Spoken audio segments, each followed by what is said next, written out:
Good afternoon.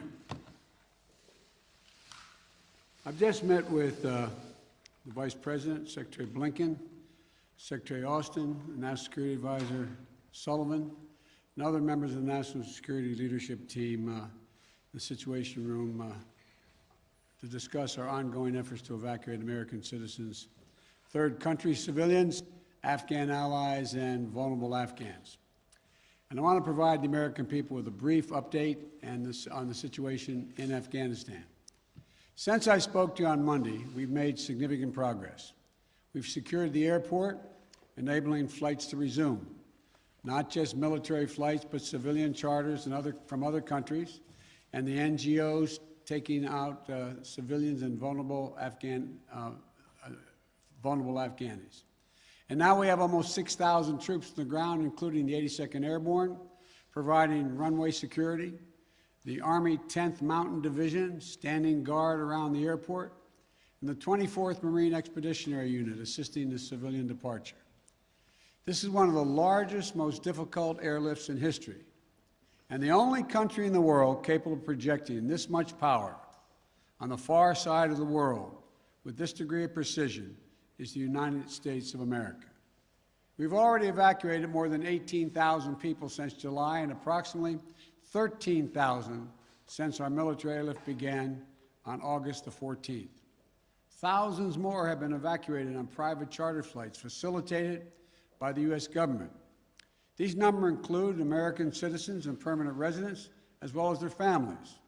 It includes SIV applicants and their families, those Afghans who have worked alongside us, served alongside of us, gone into combat with us, and provided invaluable assistance to us, such as translators and interpreters. The United States stands by its commitment that we've made to these people, and it includes other vulnerable Afghans, such as women leaders and journalists. In fact, working in close coordination with the management of the New York Times, the Washington Post, and the Wall Street Journal, we have successfully evacuated all 204 of their employees in Afghanistan on U.S. military aircraft earlier this week. We've established the flow of flights, and we've increased the number of people we're moving out of the country. We paused flights in Kabul a few hours this morning to make sure we could process the arriving evacuees at the transit points. But our commander in Kabul has already given the order for outbound flights to resume. Even with the pause, we've moved out 5,700 evacuees yesterday, and we're working on a variety to verify that number of the Americans who are still in country as we work on this, because don't have the exact number of people who are Americans who are there, and those who may have come home to the United States. We want to get a strong number as to exactly how many people are there, how many American citizens, and where they are. Just yesterday, among the many Americans we evacuated, there were 169 Americans who we got over the wall into the airport using military assets. We're also facilitating flights for our allies and our partners, and working in close operational coordination with NATO on this evacuation. For example, we provided overwatch for the French convoy bringing hundreds of their people from the French embassy to the airport. These operations are going to continue over the coming days before we complete our drawdown. We're going to do everything that we can to provide safe evacuation for our Afghan allies, partners, and Afghans who might be targeted because of their association with the United States. But let me be clear. Any American who wants to come home, we will get you home. But make no mistake, this evacuation mission is dangerous. It involves risks to our armed forces, and it's being conducted under difficult circumstances. I cannot promise what the final outcome will be, or what it will be, that it will be without risk of loss. But as Commander-in-Chief, I can assure you that I will mobilize every resource necessary. And as an American, I offer my gratitude to the brave men and women of the U.S. Armed Forces who are carrying out this mission. They're incredible. As we continue to work the logistics of evacuation, we're in constant contact with the Taliban, working to ensure civilians have safe passage to the airport. We are particularly focused on our engagements on making sure every American who wants to leave can get to the airport. Where we have been seeing challenges with Americans, for Americans, we have thus far been able to resolve them. We've made clear to the Taliban that any attack on our forces or disruption of our operations at the airport will be met with swift and forceful response. We're also keeping a close watch on any potential terrorist threat at or around the airport, including from the ISIS affiliates in Afghanistan who were released from prison when the prisons were emptied. And because they are, by the way, and make everybody understand that the ISIS in Afghanistan have been the sworn enemy of the Taliban. I've said all along, we're going to retain a laser focus on our counterterrorism mission, working in close coordination with our allies and our partners, and all those who have an interest in ensuring stability in the region. Secretary Blinken, who's with me today, met this morning with our NATO allies in consultation about the way forward, so that Afghanistan cannot be used in the future as a terrorist base to attack the United States or our allies. For 20 years, Afghanistan has been a joint effort with our NATO allies. We went in together, and we're leaving together. And now we're working together to bring our people and our Afghan partners to safety. In the past few days, I've also spoken directly with the British Prime Minister, Mr. Johnson, Chancellor Merkel of Germany, and President Macron of France. We all agreed that we should convene, and we will convene, the G7 meeting next week, a group of the world's leading democracies, so that together we can coordinate our mutual approach, our united approach on Afghanistan and moving forward. We are united with our closest partners to execute the mission at hand. We've also discussed the need to work with the international community to provide humanitarian assistance, such as food aid and medical care for refugees who have crossed into neighboring countries to escape the Taliban, and to bring international pressure on the Taliban with respect to the treatment of Afghan people overall, but including Afghan, particularly women and girls. The past week has been heartbreaking. We've seen gut-wrenching images of panicked people acting out of sheer desperation. You know, it's completely understandable. They're frightened, they're sad, uncertain what happens next. I don't think any one of us can see these pictures and not feel that pain on a human level. Now we have a mission to complete in Afghanistan. It's an incredibly difficult and dangerous operation for our military. We have almost 6,000 of America's finest fighting men and women at the Kabul airport.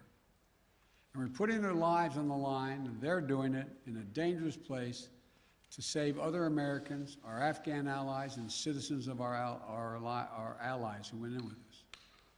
You know, I talk to our commanders on the ground there every single day, as I just did an hour or so ago. And I made it clear to them that we'll get them whatever they need to do the job. They're performing to the highest standard under extraordinarily difficult and dynamic circumstances.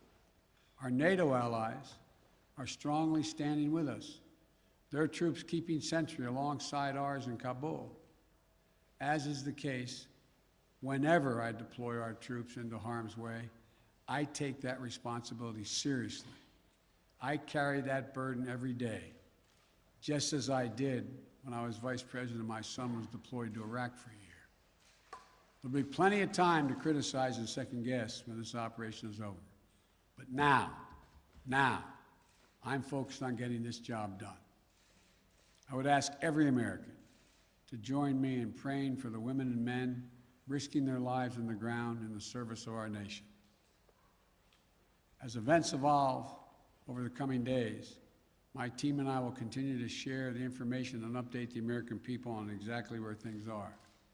We'll use every resource necessary to carry out the mission at hand and bring to safety American citizens and our Afghan allies. This is our focus now. And when this is finished, we will complete our military withdrawal and finally bring to an end 20 years of American military action in Afghanistan. Thank you. May God bless you, our troops, our diplomats, and all those serving in harm's way. And now I'll take questions. AP, Zeke Miller. Thank you, Mr. President. You vowed that your election would usher in an era where the world can count on America to live up to its promises.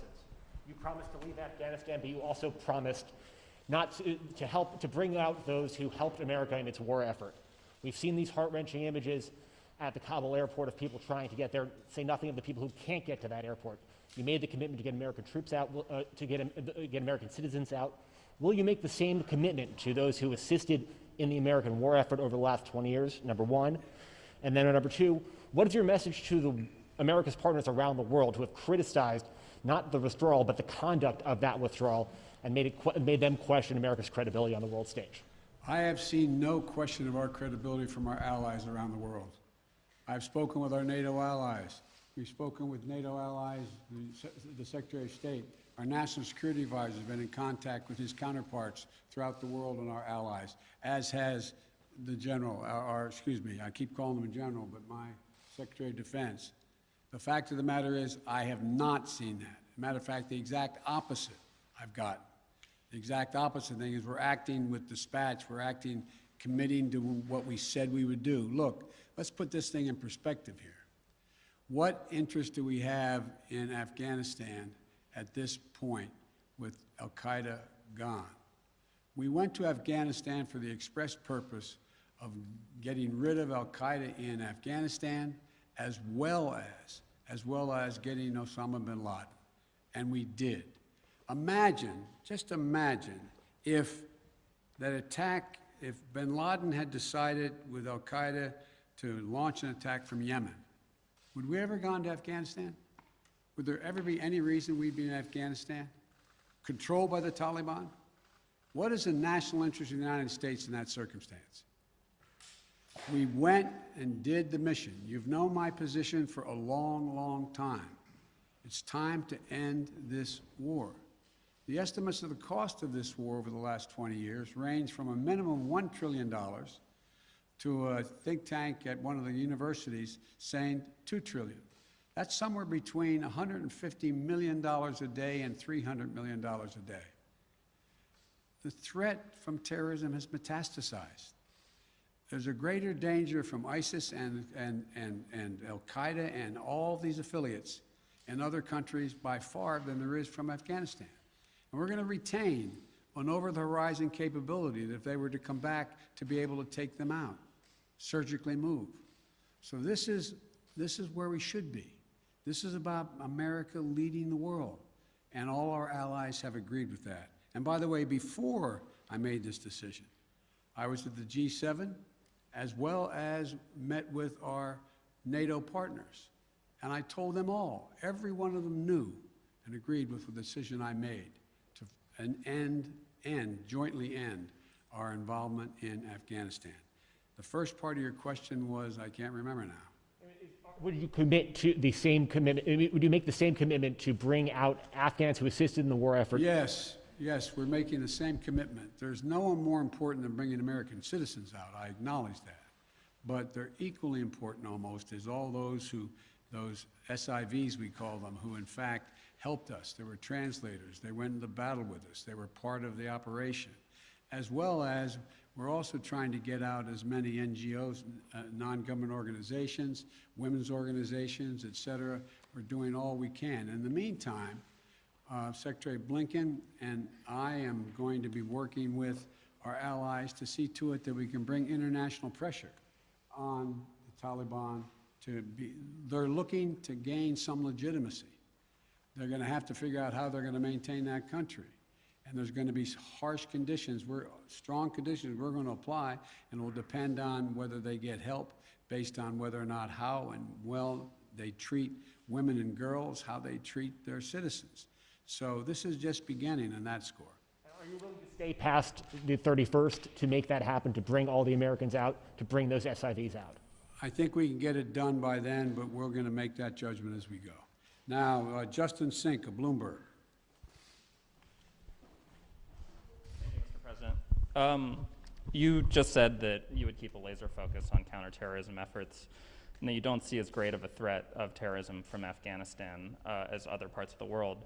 But if you and your administration so badly misassessed how quickly the Taliban would sweep through Afghanistan, and we no longer have an embassy there from which to run intelligence operations, how can you at all be confident of your assessment of the risk of terrorism and the ability of the U.S. to conduct over-the-horizon missions to keep it in check?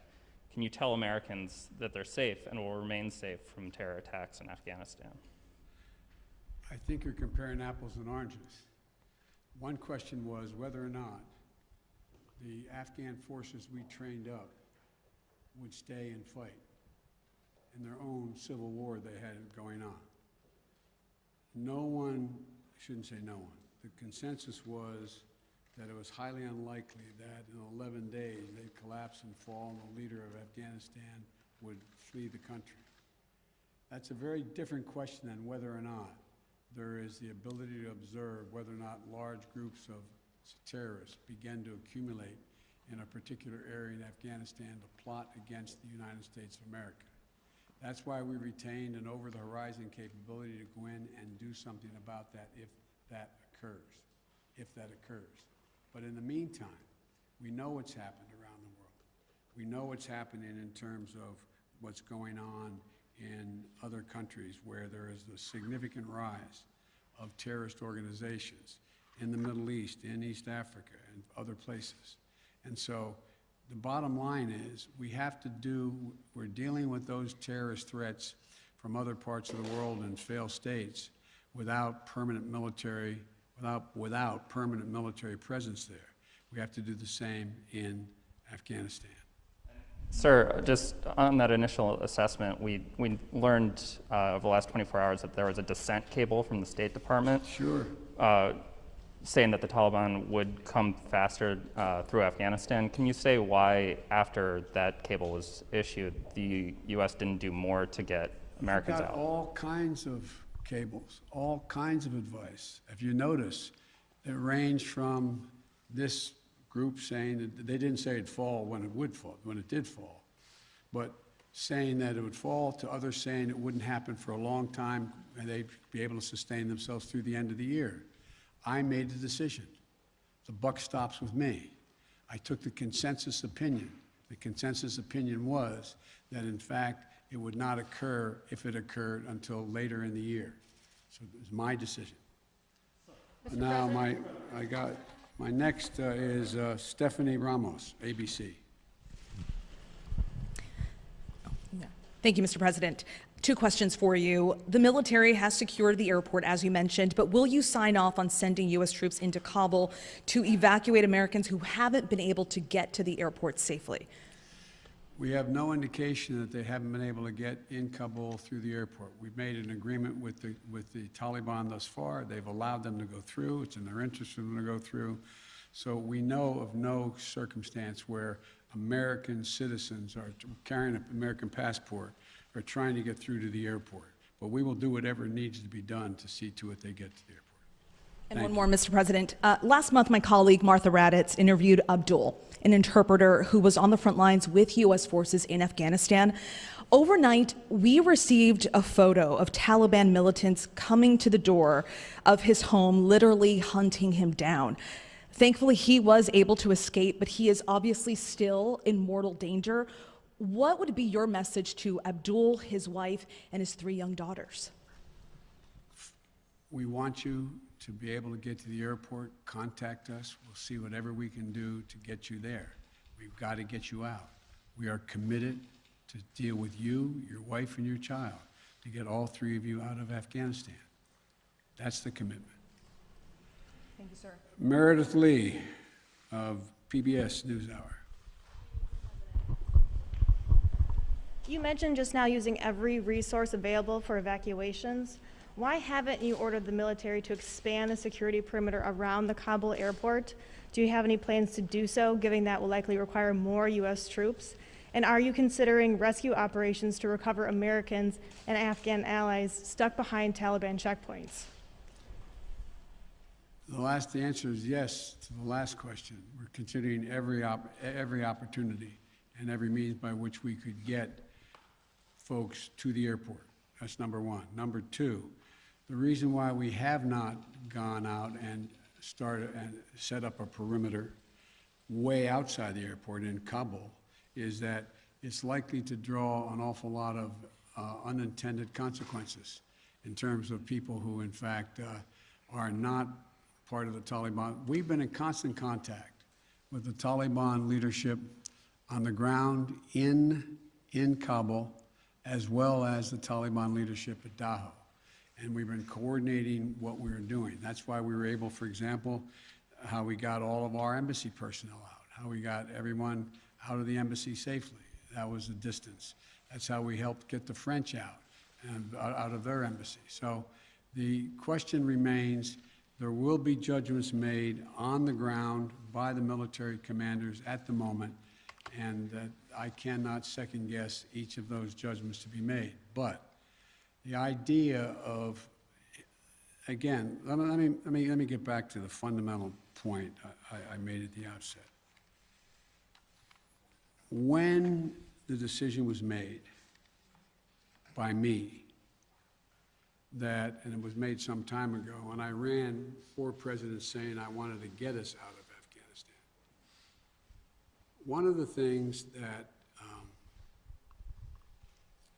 is a reality is people now say to me and to others, and many of you say it on air, that why did we have to move because no Americans are being attacked? Why did we withdraw those, why did we agree to withdraw 2,500 troops? No Americans are being attacked. As I said before, the reason they weren't being attacked was part of an agreement that Trump had made a year earlier. We will leave by May 1st, he said, as long as there's no attack on Americans in that year period. Number one. Number two, the Taliban was taking large swaths of the countryside, north and south. None of the major areas, none of the major points of the capitals of each of these provinces. But they were all over the country. And the idea that if I had said on May the 2nd or 3rd, we are not leaving, we are staying, does anybody truly believe that I would not have had to put in significantly more American forces, send your sons, your daughters, like my son was sent to Iraq, to maybe die? And for what? For what? So the only rational thing to do, in my view, was to set up and pre-position American forces for the purpose of evacuation, and the aircraft to pre-position those ahead of time so that we would be able to begin the process of evacuation of American citizens, SIVs, and others who helped us. The last point I'll make is this. Look, if we had decided 15 years ago to leave Afghanistan, it would have been really difficult. If we decided 5 years ago, if we continued the war for another decade and tried to leave, there's no way in which you'd be able to leave Afghanistan without there being some of what you're seeing now. But what we've done so far is we've been able to get a large number of Americans out, all our personnel at the embassy out, and so on. And thank God, so far, knock on wood, we're in a different position. Scott Detro. Scott, NPR. Thank you, Mr. President. I just want to follow up on something you said a moment ago. You said that there's no circumstances where American citizens cannot get to the airport. That doesn't really square with the images we're seeing around the airport, with the reporting on the ground from our colleagues who are describing chaos and violence. Are you saying unequivocally that any American who wants to get to the airport is getting there and getting past the security barrier and to the planes where they want to go? I thought the question was, how can they get through to the airport outside the airport? And the answer is, to the best of our knowledge, the Taliban checkpoints, they are letting through people showing American passports. Now, that's a different question when they get in the rush and crowd of all the folks just outside the wall near the airport. That's why we had to, I guess, was it yesterday or the day before, we went over the wall and brought in, how many? 169 Americans. So it is a process to try to figure out how we deal with the mad rush of non-Americans, those who didn't help, those who were not on the priority list, just any Afghan to be able to get out of the country. And so my guess is that no matter what, under what circumstances there's not a whole lot of Afghanis, there's a whole lot of Afghanis that just as soon come to America, whether they're any involvement with the United States in the past at all, rather than stay under Taliban rule or any rule. So what I was saying is that we have an agreement that they will let pass through the checkpoints that the Taliban control, let Americans through. But given this, given the negotiations with the Taliban, the scenes that we're seeing, can you just fully explain why the plan wasn't to go ahead with these evacuations of both Americans and allies before the drawdowns began, before Bagram was closed, looking back several months? Because whether it was now or several months from now, there seems to be a broad consensus that the Taliban would make these gains and these would be needed at some point. Well, yeah, at some point. But the point was that although we were in contact with the Taliban and Doha for this whole period of time, at some point wasn't expected to be the total demise of the Afghan National Force, which was 300 persons. Let's assume the Afghan National Force had continued to fight and they were surrounding Kabul. It'd be a very different story, very different story. But the overwhelming consensus was that they were not going to collapse. The Afghan forces, they were not going to leave. They were not going to just abandon and then put down their arms and take off. So that's what happened. Thank you very, very much. Thank you. Why do you continue to trust the Taliban, Mr. President? Why do you continue to trust their pledges, Mr. President?